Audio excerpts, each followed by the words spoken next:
I keep thinking I'm finished talking about Max Meldrum. And then Jane comes in with a question. I'd love to know what you think of one of his students, Clarice Beckett, who had that vision and heart and compositional ability that Max Meldrum may not have. So I'm going to just talk about Clarice Beckett. I looked up her things, and I don't, by the way, one of the thing about it, following somebody else, follow their students, and you actually get more, you get closer to the whether or not they had the wealth that they may have been speaking about or trying to teach, and if they can pass it on, that's an impressive thing. So the first thing I'm going to do is show you some further appreciation of Max Meldrum. Max Meldrum is an Australian painter who, and we have now, this will be our, I guess, our fifth video with him involved in it. And by the way, and another thing about this is I don't hesitate to talk about Max Meldrum because Max Meldrum actually knows what I'm talking about. And he actually, and he does things extremely effectively in terms of getting across what you must be good at to make a likeness of what you see in front of you.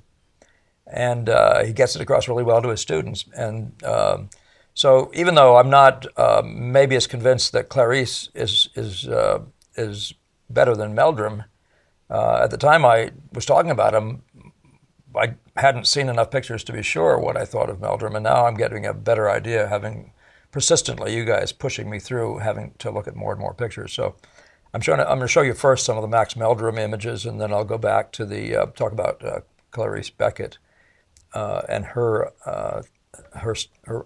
work. So these four images, I had the one on the bottom right from Meldrum. And the ones I was able to get online then, I have no idea why I found a better resource since then, or whether somebody is actually posting more or what. But each of these four images now are, to me, considerably more impressive than anything I'd seen before. One thing I would say about the work, by the way, in general, is that it's very broadly painted. These things appear to have been done in a fairly short period of time with just attention to the larger relationships and especially paying special attention to the values and to value play. And I say value play, and I largely mean the word silhouette. The contrast, what happens when dark meets light with an edge, and those sorts of things, and the relative brilliance, power with which they come into your eye.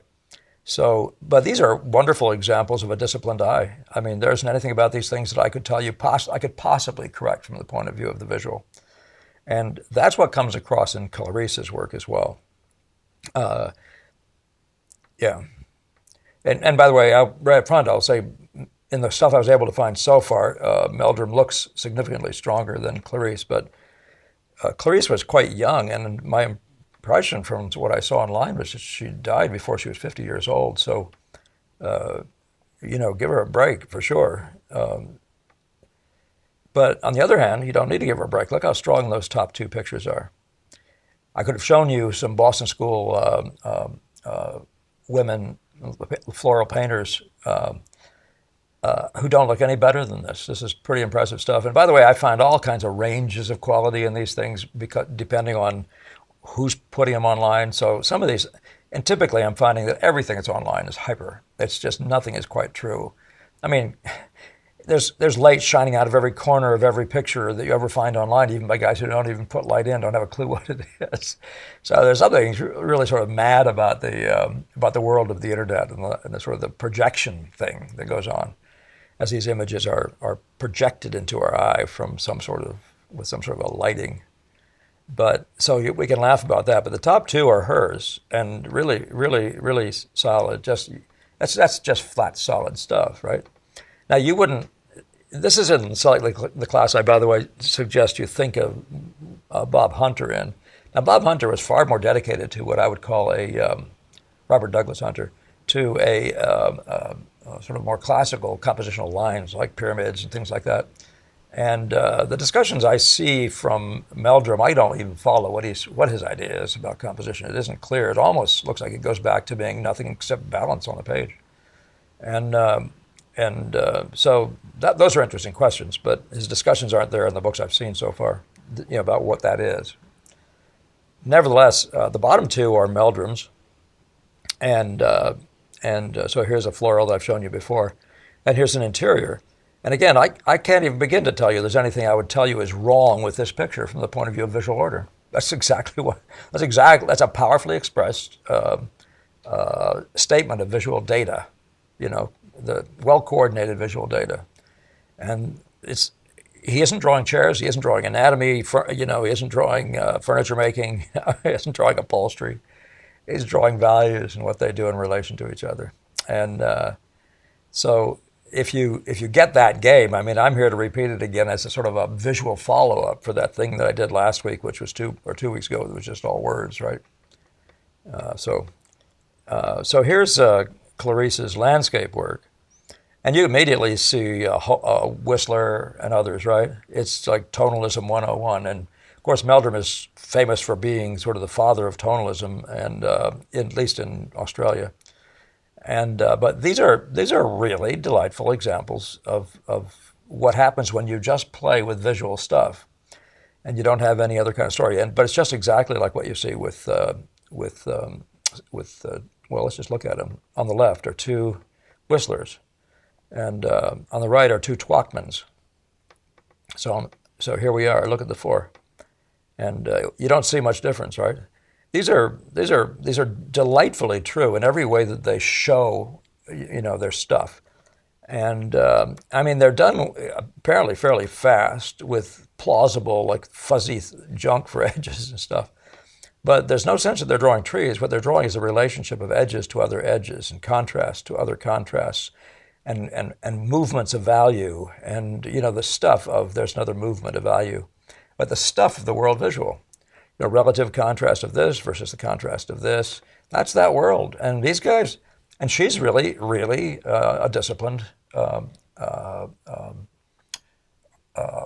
collator of visual data, really disciplined. And this is the kind of results you can get easily without going very far into drawing and making and further evolution, which I'll talk about in a little bit when I talk about the others like the Boston School. So what's not to love? These are delights. They're very delightful. And that, I'd say in their minimalist way, in their limited ways. So then again, there's Whistler on the left, Twachtman on the right. I remember looking at this at the time I was a fairly young painter working with Gamble and thinking, what is that? Of course, knowing nothing about tonalism as an idea in general. But one of the things about that you're going to see more and more when you see tonalism, you generally see fairly large masses of flat tones for whatever reason. And Meldrum's no exception. I mean, his way of working is basically he paints trees. They don't have texture. They're just big flat things, a phenomena of color, which is largely what they are first, before anything else. But you see eventually, this is Birch Harrison. These guys are both in the sort of American tonalists, but you can see a bent to the texture and not being happy with just flat. And this one, and I think this is Birch Harrison. I think that's his brother. I don't actually remember which is which. But the bottom 2, though, I'm going to show you because these are Benson. And this is Benson going tonalist. And you have murals to do, and tonalism is like perfect for murals. These big, flat patterns that stay flat, don't come out off the wall, quiet, 2-dimensional, and how, what's not to love, but how is this not exactly what Clarice is essentially doing and what tonalists do? So one of my complaints about Meldrum was he doesn't seem to quite grasp the idea of getting a sunny effect. He's done better in those early ones I showed you, but here's Clarice, and after a lot of looking, I found that she actually does begin to get, even though she's using nothing like a Monet method, she's using flat masses of chroma, getting the chromal relations, the color relations right. I don't hear, I might be wrong about that, but I don't hear Meldrum breaking down the idea of the I say chroma. Chroma for him was just the word color, but so I'm talking about the intensity of the saturation of a yellow, for example. You can have a dead yellow like this, like say that, or you can have a richer one like this. And pictures, you have to be measuring things as much as you measure everything else in their relative saturation. So, and those things have to be right. So this is a pretty nice shot at a sunny day. By the way, I think I saw that because something online was saying that there was a critic of hers during a show they were having that said she didn't know how to paint sunshine. And this tells me that she really did, albeit she didn't push these very far. Meldrum seems to want people to think in terms of doing these things for an hour and going home or some such thing. And the fact is, if you're scientific about it and do nothing but your job and get out, like if you don't get into anything like making this look like a dress on somebody, or give me the eyes, nose, and ears, and all that sort of thing, you can get the greater play of the interrelationships of the greens, the reds, whatever, and have your harmonies that are there in the large way of thinking. That's one of the reasons a Boston School painter can also pause way before you would say he was finished if you're that noodler type, and you're the hyper-realist, and actually have beauty. The beauty, might be in the spacing, the timing between three figures, which is really fascinating in this one. She seems to have a feeling rather for rhythms and that sort of thing. I still am not this guy who tells you I think these are great compositions, but so far I'm not going to tell you they're bad either. This has got a striking center of interest and has got some amusing fun. I can't tell you that I think this has been thought through from the idea of a main line and that sort of thing. And if those guys even think that way, if they don't, again, I'd love to know if somebody knows what they are thinking about. But again, here's another one that's in the brighter kind of a day feeling, not sunny screaming, although that could have been that day, just nothing in the field of vision was doing that. And then there's another one. So, but they do in their quiet way. If you're doing something as simple as these things, you better be good about where you place things, like the series of the verticals and this sort of thing. That better be entertaining, or the picture goes down the tubes, or the play of the greens and the size relationships of those things and all those sorts of things, okay?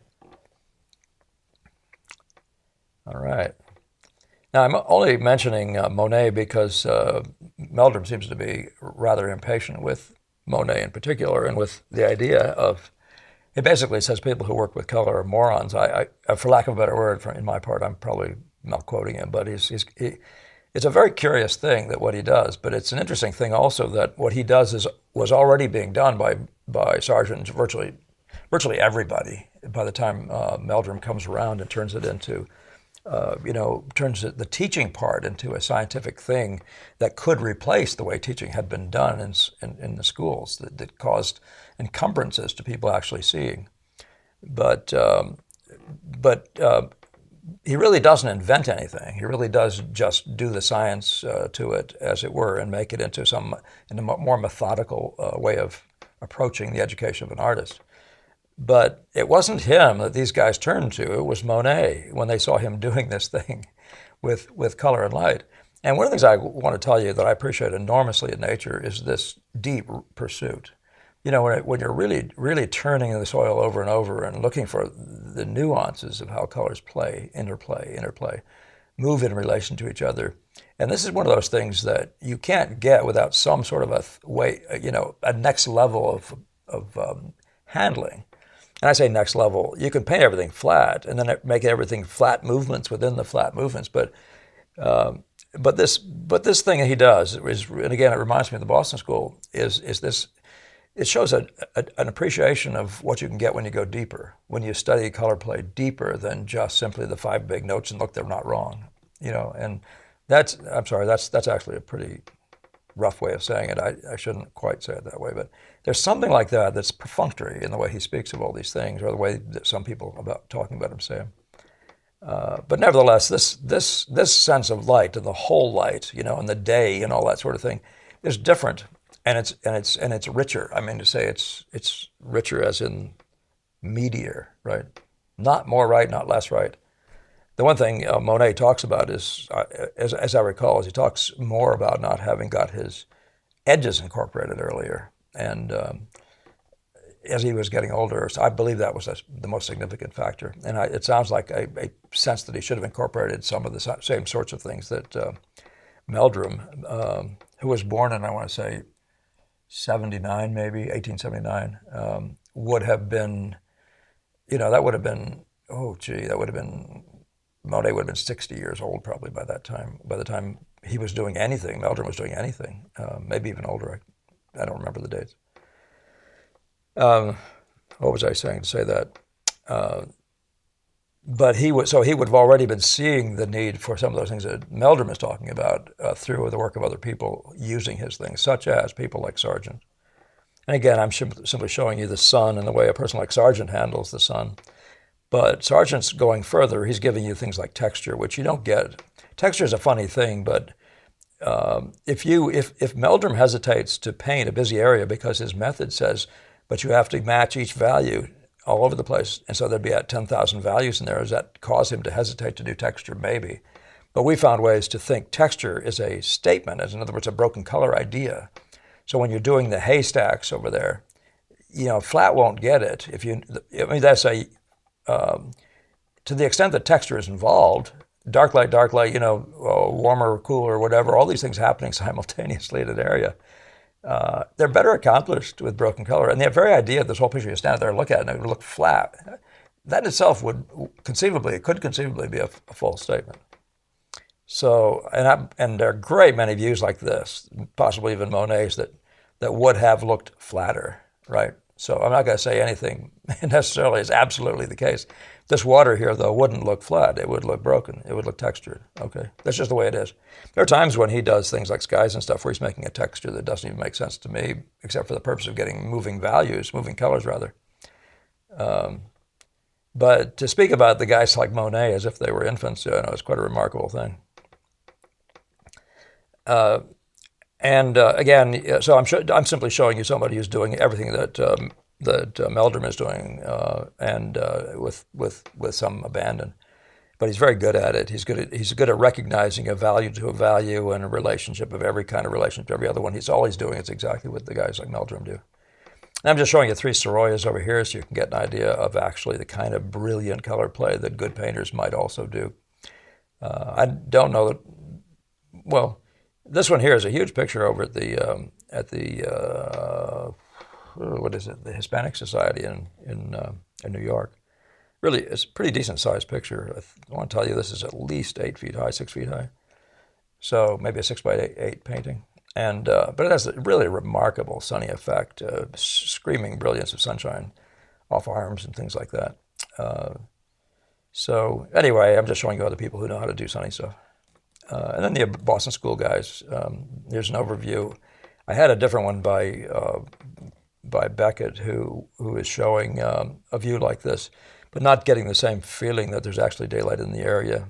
She does feel it, but she doesn't. For some reason, there's a pursuit. They stop short of it. And by the way, you give them credit because they stop short because they can, because they've already been so effective. But that's one of the problems with it, sort of a perfunctory method, and you get all your good stuff out there. There it is, right there, right now, and you're all done. And have you actually gotten to the point? Have you just used a method, or have you gotten to the point where you've mined the beauty? And that's always a question for me when anybody does something, and she is one of those guys who, when you do something, it looks like somebody else's method, and the method it's like method painting. Then I worry about where you're coming from. Of course, that doesn't mean a tonalist, the person who actually is a tonalist, can't come with their own love of the tonalist game, and do their own stuff. But I always do wonder where your eye goes. But yeah, you could say this person is just being a Monet. You could say that. And this is Hassan, by the way. I mentioned Twachtman before, aren't guys I use typically. This is, I think, a Metcalf. And this is a Vinton. Would I be right? Vinton? I think so. Or is it Wendell? Oh, boy. Yeah, I'm in trouble. But anyway, so there's this one here by Hassan, in which it almost looks like he's counting leaves. But there's nothing that was ever done by in the way that I've seen. In all the work that I was showing up between Meldrum and Beckett, that suggest any intention to ever go any further in the pursuit of sort of the more astonishing things that nature has to offer. And so if anything happens, I consider that maybe the shortfall of the method. But the method isn't wrong in any way. It's everybody needs to get what he's doing and what Beckett is doing. You really need to get what they're doing. What are the values doing? And really preoccupy yourself with stuff as if they were absolutely unknown what they were to you, and get them right to each other in visual ways, by value, by color, by all those things. And don't be worrying your pretty little head about it turning into a house. Just get the size relation, get the edge relation, get the shape relation, and stay in our world. Again, I mentioned before, there's a certain kind of coldness that seems to happen in that, in that world that says just do this and do this and do this, and everything will come out okay. Stay cool, stay objective. Well, I don't dispute that you should stay objective. I think you should actually, though, stand before nature and wait till there's a reason to paint there, which he talks about too, and then don't miss it, right?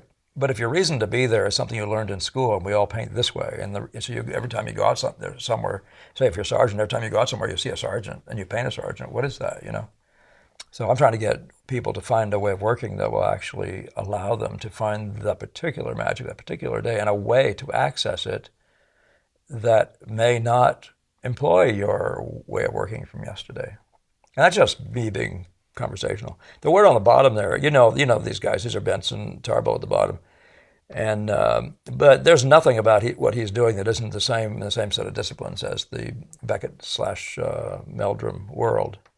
And frankly, here's Zorn, and that's him. That's exactly who Zorn is. The same guy. And I'm telling you, all these guys were around either before or at the same time as Meldrum. What Meldrum did was saw what the best ways were of working and realized that they're just visually relational, and to put it into a way of teaching, and taught very effectively people like Clarice Beckett. So I find Clarice's work delightful, and let's go back to it, and just absolutely so, right? In the same way as I find much tonalist work. The Americans have a lot of tonalists, and I could have gone way beyond the Harrisons, but Twachtman and people like that. But this stuff has always fascinated me. It has a nice way of being sort of mood heavy. It's just fun. I mean, that's one of those things about the hyper-realism, the Hassan I showed you, was kind of like it tends to lose mood. It almost becomes literalism. It almost becomes a tree, you know what I mean? And that is one of the great dangers of pushing through till everything becomes what it is. You start losing, what was the reason you came out there again? Was it realism? Was this a realism 101 exercise? So that's one of the things about this phase here. There's no mistaking that. You're not sitting there going into this thing, and when the realism hits, you win. It's that, and I'd say with the Boston School, that when you work this way, you'll find these, and especially if you work with an idea, you've seen what the beauty is that you're after, then you begin to employ the visual abstractions, the visual play, the interrelationships of the visual stuff, until it begins to show up. And that's when you start winning. And she's a winner. Yeah, Clarice is a winner. And frankly, just so is Meldrum. I mean, I'm not going to... Good stuff. What's not to love, right? So thank you very much for the question, Jane. And I think we'll just end it at that. Yeah. All right. So do remember to subscribe. Even donate, by the way. Don't hesitate. Thank you for all that you've donated so far. Again, those are the things that make this actually possible. I'm sort of living on the good feelings of my producer in significant part until more of this comes in. So, so any help like that we can get. But subscribe, share, keep on commenting, and if there's anything I've said and all these things that you want me to expand on or to backtrack on and maybe correct myself on or something like that, feel free. Be specific. I often misspeak. That's, it's a funny thing to know what I'm talking about and still misspeak, but you hear what I do with names and things half the time. So anyway, all right, good. So I'll see you in the next one.